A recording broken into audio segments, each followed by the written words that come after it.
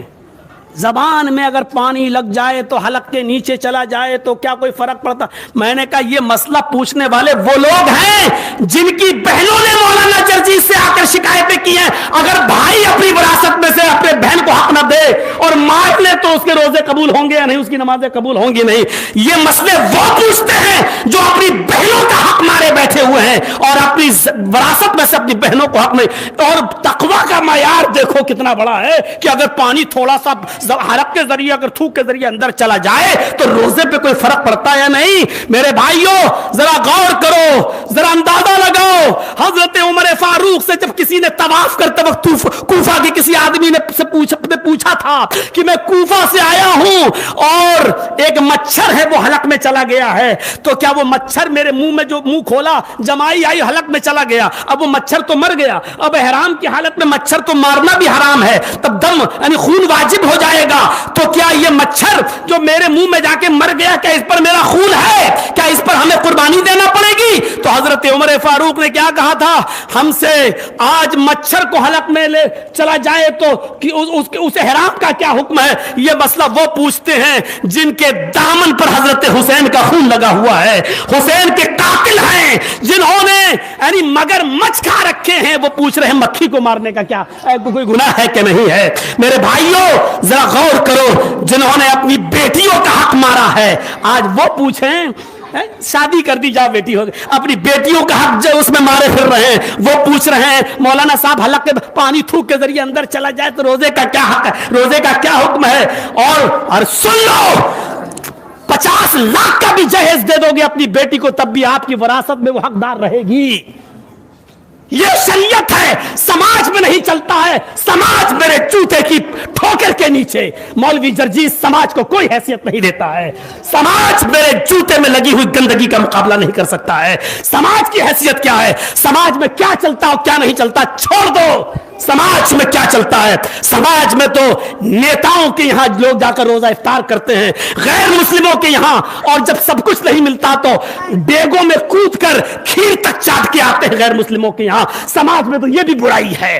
ہمیں نہیں معلوم ہے شیو پال نے کرایا تھا روزہ افطار اور کیا ہوا تھا, اور اس دن کے بعد سے روزہ افطاری بند کرا دیا تھا. اور یہی قوم تھی جب ختم ہو گیا سب کچھ تو ڈیگوں میں کود کر جنہوں نے کھیر تک چاٹی تھی. میرے بھائیوں سماج میں تو یہ برائی بھی پائی جاتی ہے, تو کیا ایسے سماج کو ہم اپنے سر پر رکھ کے ڈھوئیں؟ ایسا سماج شریعت کے آگے جوتے کی نوک پر ہے. سماج کی کوئی حیثیت نہیں ہے میرے پیارے ساتھیوں. 50 لاکھ کا نہیں 1 کروڑ کا بھی جہیز دے دو, باپ کے مرنے کے بعد لڑکی باپ کی وراثت میں حقدار رہے گی. لڑکے سے آدھا حق اس کو ملے گا. آدھا اس لیے ملے گا لڑکے سے کیونکہ اب بھائی کی وراثت میں سے بھی اس کا حصہ ہے, شادی کے بعد شوہر کی وراثت میں سے بھی اس کا حصہ ہے, اور جب اس کا بیٹا پیدا ہوگا تو بیٹے کی وراثت میں سے بھی اس کا حصہ ہے. اللہ کے رسول نے لڑکی کو اتنا عزت دار بنایا ہے کہ مان لیجئے ایک مثال میں دے رہا ہوں, جیسے میری بیوی ہے, میری بیوی اپنے باپ کی وراثت میں بھی حقدار ہے, اب میری بیوی ہے, میری وراثت سے میں سے بھی حقدار ہے. اب باپ کی وراثت سے اس کے بھائیوں کو جو ملا ہے وہ اپنے بھائیوں کی وراثت سے میں سے بھی حصے دار ہے, اور ہمارے بیٹوں کو ہماری وراثت سے جو ملے گا وہ ہمارے بیٹوں کی وراثت سے بھی حقدار ہے. غور کرو میرے بھائیوں, ایک لڑکی کا حق کوئی مار سکتا ہے؟ ایک بیٹی کا حق کوئی مار سکتا ہے؟ جو شریعت نے متعین کیا ہے, جو مار رہے وہ ڈاکو ہیں, وہ چور ہیں, وہ ڈکیت ہیں, لمبا چوڑا جہیز دے کر وہ بچنا چاہتے ہیں, نہیں بچ سکتے ہیں. وہ اپنی بہن کو بھی دیں گے, بیٹی کو بھی دیں گے, بیوی کو بھی دیں گے, اور بیٹا ہے تو بیٹے کی وراثت سے میں سے اس کی ماں حق پائے گی. یہ شریعت نے عزت دی ہے ایک عورت کو. رمضان کے مہینے میں سب کے فیصلے کر جاؤ, رمضان کے مہینے میں وصیت کر جاؤ اور بتا جاؤ کہ میرے مرنے کے بعد قرآن و حدیث کے مطابق فیصلہ کرنا, کیونکہ زندگی میں تو آپ نہیں دے سکتے ہو, زندگی میں وراثت ہے ہی نہیں, آپ اپنی زندگی میں نہیں دے سکتے ہو, اور زندگی میں اگر انصاف کرنا چاہتے ہو تو سب کو برابر برابر دینا پڑے گا. یعنی اگر 1 لاکھ روپیہ بیٹے کو دے رہے ہو تو 1 ہی لاکھ بیٹی کو بھی دینا پڑے گا. اگر آپ 1 بیگھہ زمین بیٹے کو دے رہے ہو تو 1 ہی بیگھہ بیٹی کو بھی دینا پڑے گا, کیونکہ زندگی میں ہدیہ تحفہ ہوگا جو بیٹے اور بیٹی کے درمیان برابر ہے. وراثت مرنے کے بعد ہوتی ہے, مرنے کے بعد بیٹے کو جتنا ملے گا اس سے آدھا بیٹی کو ملے گا. اس لیے اپنی زندگی میں وصیت کر جاؤ کہ دیکھو ہمیں اللہ کے ہاں جواب دینا ہے, نمازیں لے کر جاؤ, روزے لے کر جاؤ, حج لے کر جاؤ, اللہ کی قسم عبادتوں کی چاہے پوری گٹھری اور پورا بوجھ تم لے کے جاؤ, لیکن اگر اپنی اولاد کے تعلق سے وصیت نہیں کر کے گئے اور آپ نے کوئی ایسا اس دنیا میں فیصلہ نہیں کیا اور مرنے کے بعد اگر آپ کی اولاد کے ساتھ انصاف نہیں ہو سکا تو اللہ اپنا حق تو معاف کر سکتا ہے, کوئی کمی ہوگی, لیکن بندوں کے حق مارو گے تو اللہ معاف نہیں کرے گا. معاف کیجئے گا, 1 بالشت زمین اگر کسی نے کسی پر قبضہ کیا ہے, قبضہ کا مطلب یہ ہے کہ ایک بیٹے کو زیادہ دے دیا, ایک کو کم. اگر 1 بالشت بھی یہ قبضہ کرنا ہوا, یعنی بڑے بھائی نے زیادہ لے لی اب چھوٹے بھائی کو کم ملی, یا چھوٹے بھائی نے زیادہ لے لی بڑے بھائی کو کم ملی, اور بیچارہ وہ کہتا رہا لیکن مجبوری میں اس نے لے لیا, یہ بھی نہیں لیں گے تو یہ ظالم باپ کہیں ایسا نہ ہو کہ یہ بھی بڑے کو نہ دے جائے. میرے بھائیوں, 1 بالشت زمین پر بھی کسی نے ناجائز قبضہ کیا یا ناجائز طریقے سے زیادہ لے لی, قیامت کے دن 7 زمینوں کا توق اس کی گلی میں ڈالا جائے گا. ارے ایک لوہے کی بیڑی تمہارے جیلر ڈال دے گردن میں تو سر نہیں اٹھا پاتے ہو, 7 زمین کا توق اس آدمی کے گلے میں ڈالا جائے گا, کون اٹھا پائے گا؟ رمضان کے مہینے میں ان سب چیزوں سے توبہ کر لو اور انصاف کے ساتھ کہہ جاؤ. یہ تقریر ہماری یوٹیوب پہ انشاءاللہ کل صبح تک آ جائے گی اور یہ پوری دنیا میں کل تک پھیل بھی جائے گی. کل تک میرے بھائیوں پوری دنیا میں چلی بھی جائے گی, کیونکہ میرے فالوورز اور میرے چاہنے والے کتنے ہیں وہ آپ دیکھ سکتے ہیں, کتنے ہیں وہ سب آپ کو معلوم ہی ہے. اور ہندوستان سے زیادہ سعودیہ اور دبئی اور پاکستان وغیرہ میں ہم کو سنا جا رہا ہے, ادھر یہ کل تک چلی جائے گی. میرے بھائیوں یہ میری تبلیغ تو ہو گئی ہے, وما علینا الا البلاغ, میں نے تو بتا دیا ہے. آپ کو یہ نہ کہے کہ ہم تو تقریر میں تھے ہی نہیں, ہم نے اپنے چینل کا نام بھی بتا دیا ہے, اس تک فارورڈ کر دو, شیئر کرو اور پہنچاؤ, اور گھر گھر یہ جانا چاہیے تاکہ لوگوں کو پتا چلے کہ ہم اللہ کا حق تو ادا کر رہے ہیں لیکن بندوں کا حق ادا کرنے میں ہم کمی محسوس کر رہے ہیں. میرے بھائیوں, یہ شب قدر اللہ کے نبی نے فرمایا فیہ لیلۃ, اللہ نے اس مہینے میں ایک رات رکھی ہے جو شب قدر ہے. اس کی ایک رات کی عبادت 1000 مہینے کی عبادت سے بہتر ہے. اور اللہ کے رسول نے ایک بہت بڑا جملہ کہا ہے, فقد آپ نے فرمایا من حرمھا فقد حرما, جو اس رات کے خیر سے محروم رہ گیا وہ ہر بھلائی سے محروم رہ گیا. آخری بات سن لو, جو اس رات سے محروم رہ گیا, جو اس رات کے خیر سے, یعنی اللہ نے کیا خیر رکھی ہے یہ تو بتایا ہی نہیں ہے, اگر بتا دے گا تو فائدہ کیا ہے. میرے بھائیوں بس اتنا بتا دیا کہ ایک رات کی کا جاگنا 5 راتوں میں سے کوئی ایک ہے تو ایک ہی کا بتایا, جاگنا 5 ہیں, کوئی ایک ہے اس کا علم ہی نہیں بتایا کسی کو, اس لیے کہ اگر اس کو متعین کر دیا جاتا تو آدمی وہی ایک نہ جاگ لیتا. تو 5 جاگنا ہے, 5 میں سے کوئی ایک ہے, اور وہ ایک رات اگر ہم کو مل گئی تو 1000 مہینے 83 سال کی عبادت سے بڑھ کر